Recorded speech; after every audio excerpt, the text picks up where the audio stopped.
Hi எல்லாருக்கும் வணக்கம். இது ஒரு தோட்ட வீடியோ தான்.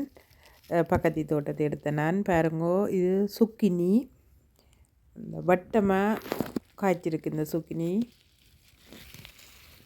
நோமலாக நீட்டாக தான் பார்த்துருப்பியல். இப்போ வட்டமாயும் பெருகுது பாருங்கோ.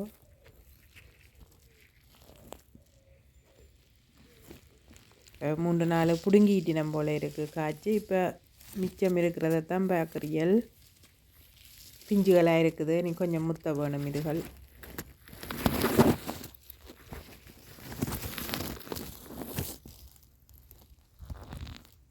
என்னவோ அரிச்சிருக்குது. அந்த ஒரு பிஞ்சை எலி என்னவோ அரிச்சிருக்குது.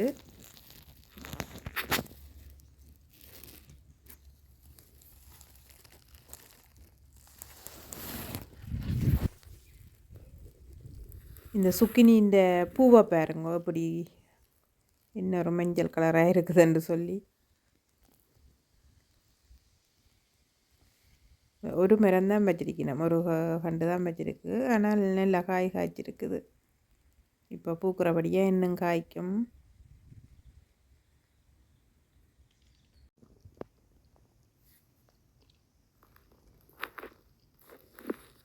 இந்த பூக்கண்டு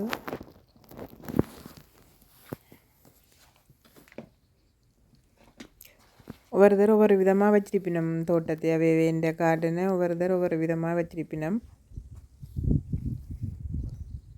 விதம் விதமான பூக்கண்டுகள் விதம் விதமான கலர்களில் இருக்கும்.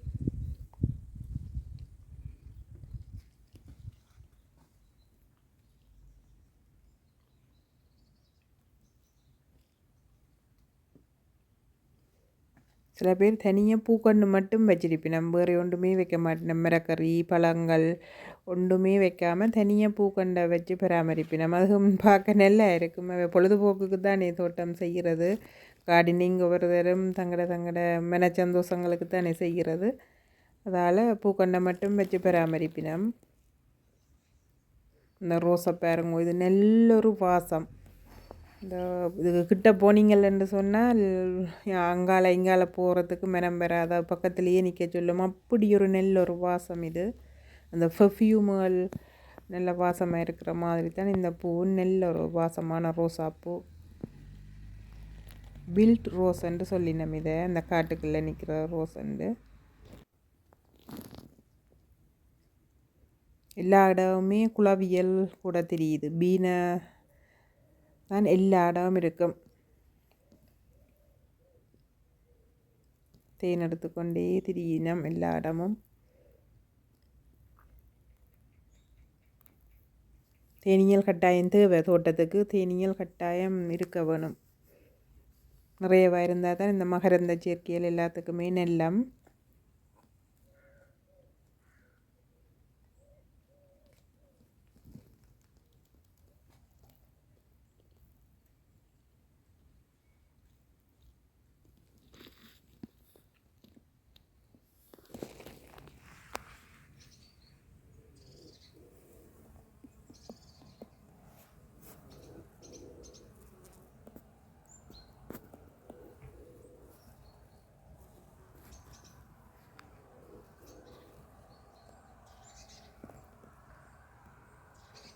இந்த பூக்கண்டை பாருங்க. மஞ்சள் பூ நிறையவா பூத்துருக்கு. இந்த மரம் ஃபுல்லாயே பூத்தான்.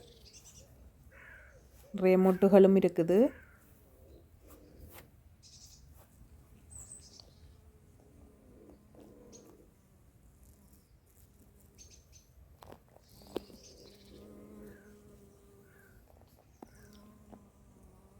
பாருங்க அப்படி இருக்குன்னு சொல்லி.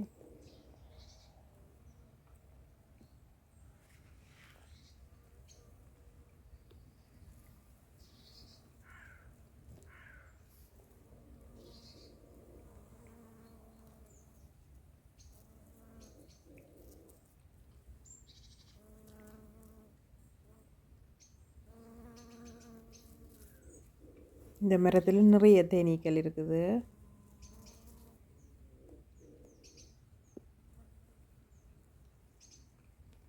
எல்லா பூவிலும் இந்த பீனை போய் இருக்காது, தேனி போய் இருக்காது. நான் நினைக்கிறேன் இந்த பூக்களில் கூடுதலாக தேன் இருக்கிறபடியால் நிறைய தேனீக்கள் இருக்குது.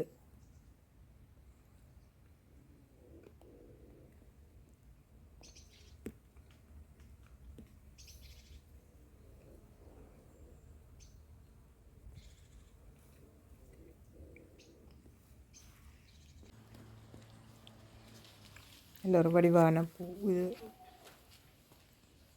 இதை பாருங்க, ஃபைக்குன்னு சொல்லிவிட மத்திப்பழம், குட்டி அத்தி மரம். ஆனால் நிறைய காய் காய்ச்சிருக்குது.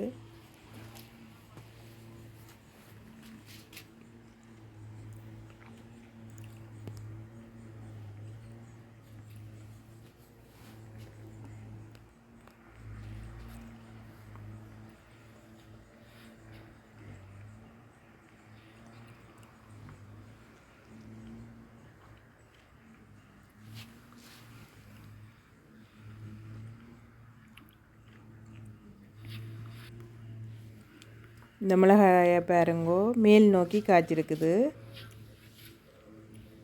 வானத்தை பார்த்து காய்ச்சிருக்கு இந்த மிளகாய். வெள்ளை மிளகாயாக இருக்குது.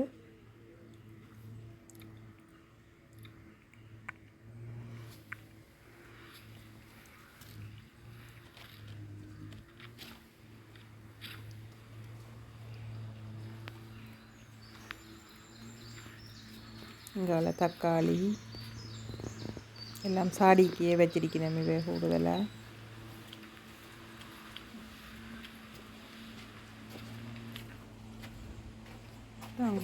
Guck, diese Tomaten, hast du gegossen?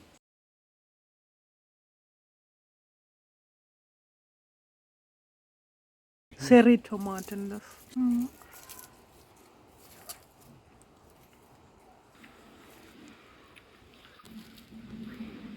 நல்லா இருக்குது பார்க்க. நல்ல ஒரு கலர் வடிவான ஒரு என்ன கலர் என்று சொல்கிறது, ஒரு வெள்ளை இல்லை, இது ஒரு பீச் கலர் சேம், ஒரு ஆரேஞ்ச், மில்லி ஆரேஞ்சு பீச் கலர் மாதிரி நல்லா இருக்குது பார்க்க. நல்லா இருக்குது. நல்லா வச்சிருக்கணும் இந்த காட்டன்.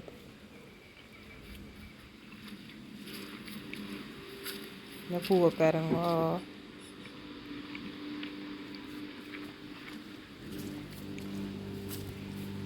நல்ல வடிவாக இருக்குது. ஒவ்வொரு பூவுமே ஒவ்வொரு விதமான அழகு தான்.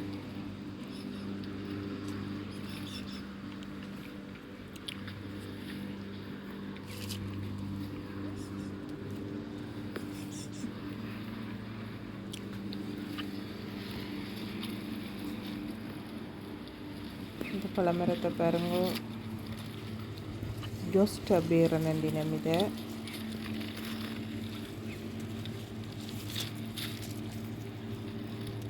நான் ஷாக்கல் பேரண்டு நினைச்சேன்னா இதுக்கு பேர் ஜோஸ்டல் பேராம், ஜோஹானஸ் பேரை பாருங்க எப்படி பழுத்திருக்கண்டு.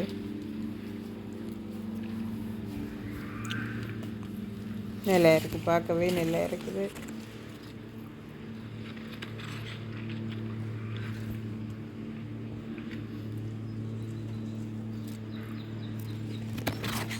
ஜெர்மனியில் இப்போ பழங்கள்ட காலம்.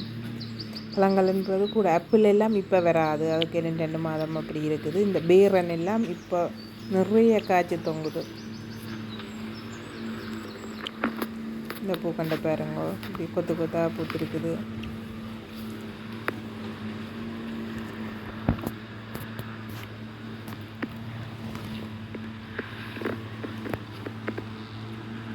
நல்லா இருக்குது. அழகோ அழகு.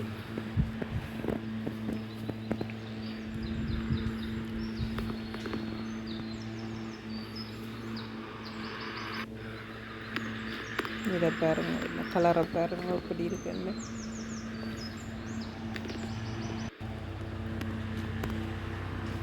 இந்த கூடுதலாக காட்டனில் எல்லாருமே வேலை செய்து கொண்டே இருப்பினோம். புல்லுகள் வெட்டுறது, இந்த கரையில் வச்சிருக்கிற அந்த வேலி மாதிரி வச்சிருக்கிற அதுகள் கரையில் வெட்டுறது, எல்லாருமே வேலை செய்து கொண்டே இருப்பினோம். புல் வெட்டுற சத்தம் தான் கேட்டுக்கொண்டிருக்கு.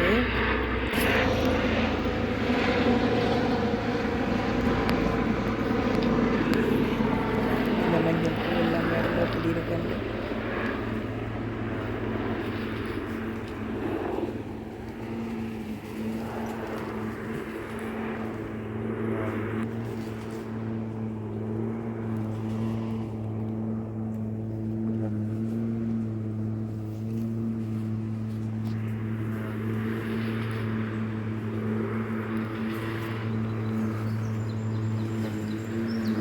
இவ்வளோ தேனி என்று சொல்லி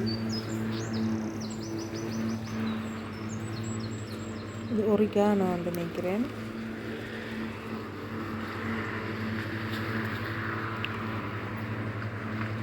இதை பாருங்கள், இது ஸ்பாகல். ஸ்பாகல் இந்த பச்சை ஸ்பாகலை பிடுங்காமல் விட்டால் இப்படி பெருசாக வளர்ந்து இப்படி வருகுது. இப்போ விண்டருக்கு பட்டு போடும், ஆனால் சம்மருக்கு இப்படி வருகுது பச்சை ஸ்பாகல்.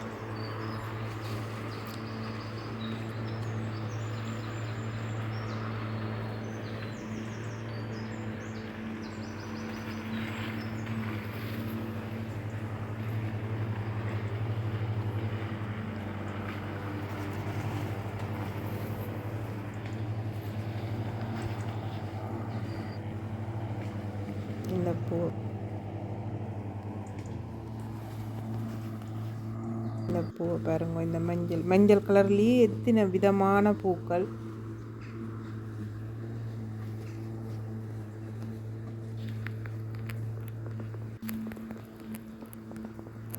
இந்த பூவிலும் நிறைய தேனீக்கள் இருக்குது.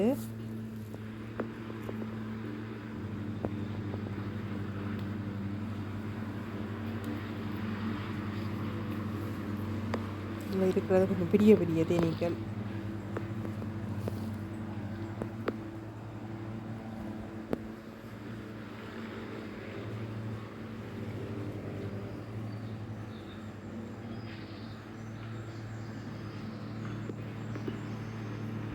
இது ரோஸ்மேரி.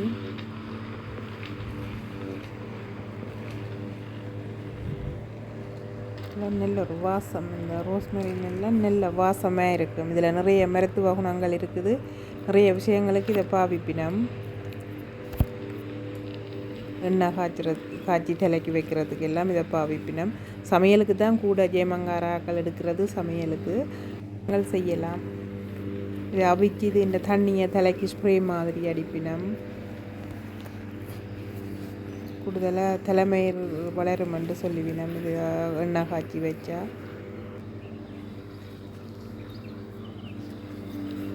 ஒரு அழகான பூ பாருங்க இப்படி இருக்குன்னு பார்க்க.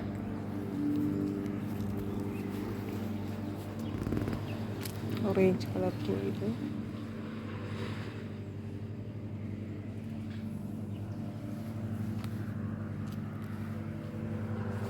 நல்லா இருக்குது.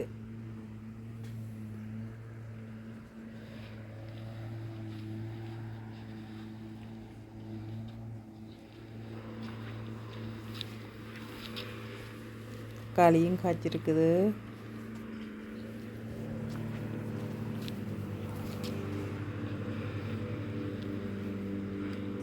டக்குட தக்காளி மிளகாய் அதுகளையும் வச்சிருக்கணும். ஆனால் கூடுதலாக பூக்கண்டு தான் இந்த இதில் கூடுதலாக பூக்கண்டு தான் வச்சிருக்கணும் இந்த தோட்டக்காரர். இந்த சீனியாஸை பாருங்க, கொத்து சீனியாஸ். அடுக்கடுக்க இதழ்கள் இருக்குது. இதில்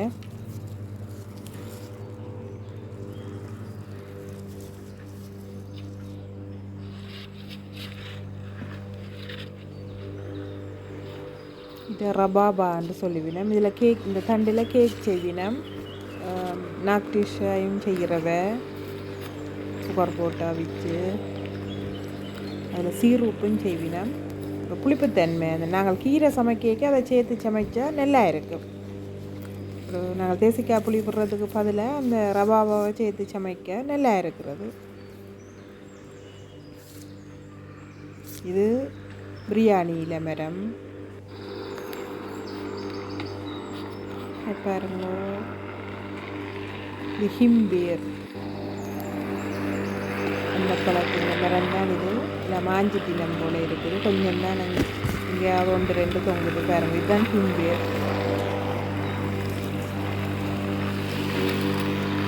எல்லாம் சரியான விடியான பழங்கள். இந்த பழம் டப்பண்டு பழுதாக போயிடும். பிடிங்கினா இன்றைக்கே சாப்பிட்டுக்க வேணும். வச்சுக்க வச்சா நாளைக்கு மட்டும் இருக்கும். ஆனால் கரை நாளைக்கு வச்சுருக்கீங்களா?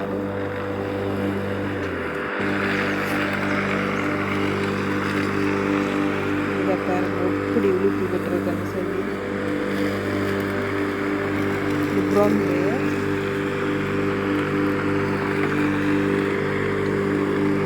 இப்படி காய்ச்சி பாருங்க.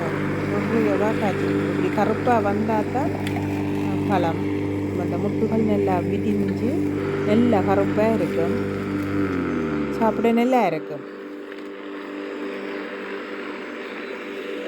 பாருங்க, இப்படித்தான் இருக்கும், நல்லா சூப்பராக இருக்கும் சாப்பிட. இந்த பேரனெல்லாம் சரியான விலை. கடையில் வாங்குறேன்னா அந்த 100 கிராம் சின்ன சின்ன பேக்கெட்டாக தான் இருக்கும். 100 கிராம் பேக்கெட், 200 கிராம் பேக்கெட்டாக தான் இருக்குது. இதெல்லாம் கிலோ கணக்கில் இருக்கிறதில்ல.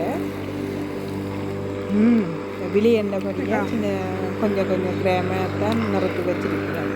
பேக் பண்ணினபடி தான் கூட இருக்குது இந்த பழங்கள். கிம்பேர், குரோம்பேர் எல்லாம் பேக் பண்ணினபடி தான் இருக்கும். பாருங்க இப்படி காய்ச்சிருக்கு இந்த மரம் வந்து.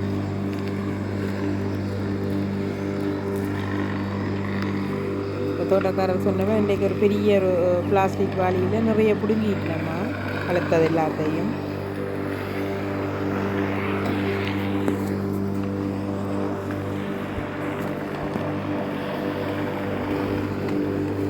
இங்கே பாருங்க, இது அந்த பிளாஸ்டிக் போத்தில் இப்படி தடியில் கொழுகி விட்டுருக்கணும். இப்படி அந்த காற்றுக்கு இது ஆடிக்கொண்டிருந்தால் பறவைகள் அப்படி ஒன்றும் வந்து இந்த தோட்டத்தை பழுதாக்காதுன்னு சொல்லி ஒன்று கிளறி இதண்டாது. அதுக்காண்டி அதை அப்படியே ஒரு தடியில் அப்படியே தொங்க விட்டுருக்கணும் பிளாஸ்டிக் போத்தில். இதை பாருங்க என்னண்டு சுரக்காய் பூத்திருக்கிறார். நிறைய பூவும் வந்திருக்கு, நிறைய பிஞ்சும் வந்திருக்குது. பாருங்கோ என்னுடைய தோட்டத்தில் சுரக்காய் காய்க்கையில் பார்த்து கொண்டே இருந்தேன் நான். இப்போ தான் பிஞ்சு வருகுது. பாருங்கோ 2-3 பிஞ்சு வந்துட்டுது. இப்போ தான் பார்க்க நல்லா சந்தோஷமாக இருக்குது எனக்கு. இப்போ எங்கட நாட்டு மிரக்கறி எல்லாம் காய்க்குமெண்டு பார்த்து கொண்டே இருந்தேன் நான். புடலங்காய் முதலே காய்ச்சிட்டுது. அப்போ நிறையவா காய்க்க வேணும். இந்த மரங்களோட கதைக்க வேணுமென்று சொல்லுவேன் நான். கதைச்சாத்தான் காய்க்குமென்று சொல்லி ஏன் காய்க்கலைன்னு நண்டுகளும் கேட்டுக்கொண்டே இருக்கிறேன் நான். இப்போ தான் காய்ச்சிருக்கிறார். இப்போ திடீரெண்டா நிறைய பூ வந்து நிறைய பிஞ்சும் இருக்குது. பார்க்க எனக்கு நல்ல சந்தோஷமாக இருக்குது.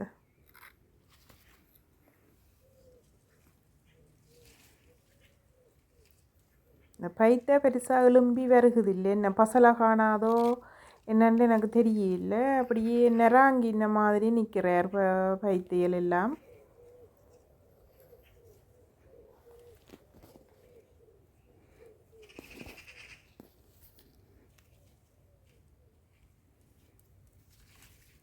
கணக்க சுரக்காய் கண்டு முளைச்சி கடைசியில் 3 கண்டு தான் தப்பி நிற்கிது.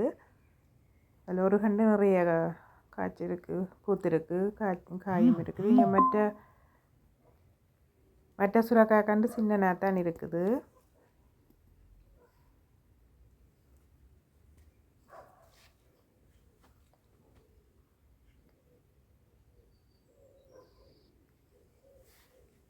அது பூத்திருக்குது, இன்னும் காய் அதில் வரையில பார்ப்போம்.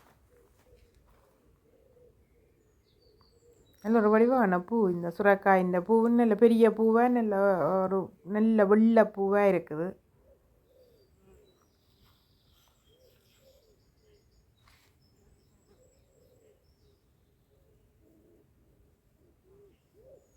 பாகல் மொட்டுகள் வந்த மாதிரி இருக்குது சின்ன சின்னனா. நான் இன்னும் பூவல் ஒன்றும் பிரிஞ்சு வரையில்லை. இங்கே பாருங்கோ, பாகலும் காய்க்க வலிக்கிட வேணும்.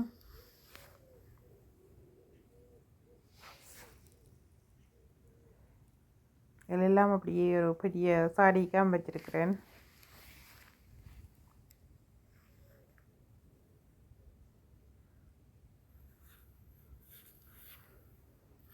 இது கூர்க்கன் பாருங்க, அதுவும் பூத்து பிஞ்சு வந்துட்டுது. கூர்க்கன் டப்பண்டு வருகுது. அவ்வளோ பூ பூத்துருக்குன்னு சொல்லி பாருங்கோ.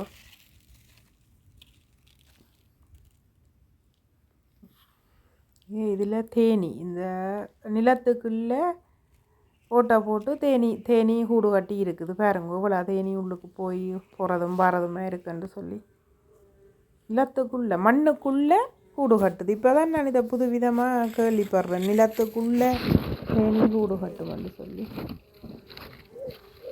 இதை பாருங்கோ ஊர்க்க நான் கவனிக்க இல்லை இப்படி இவ்வளவு பெருசாக வந்துட்டுதுன்னு நான் உண்மையாக கவனிக்க இல்லை இந்த இதான் பார்க்க இப்படி பெருசாக வந்திருக்குது. நிறைய பூத்திருந்தால் தான் நான் இப்படி பெரிய காயாக வந்திருக்குமென்னு நான் நினைக்க இல்லை. நல்ல பெருசாக வந்துட்டுது.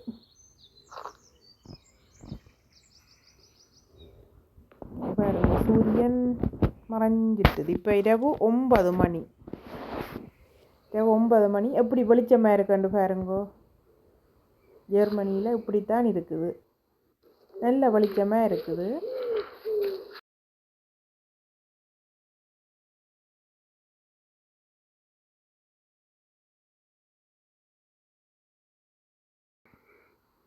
சம்மர் தொடங்கினா இப்படித்தான் இருள்றதுக்கு கன நேரம் எடுக்கும். 11 மணி 10:30 11 மணிக்கு பிறகுதான் இருளும். சூரியன் மறைஞ்சு கொண்டிருக்கிறார். மறைஞ்சு கொண்டிருக்கிறார் என்ன மறைஞ்சிட்டார். ஆனால் வெளிச்சமாக தான் இருக்குது.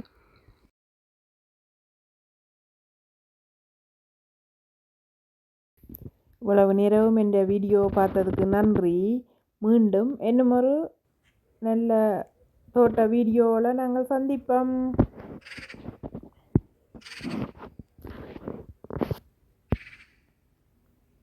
இவ்வளவு நேரமும் இந்த வீடியோ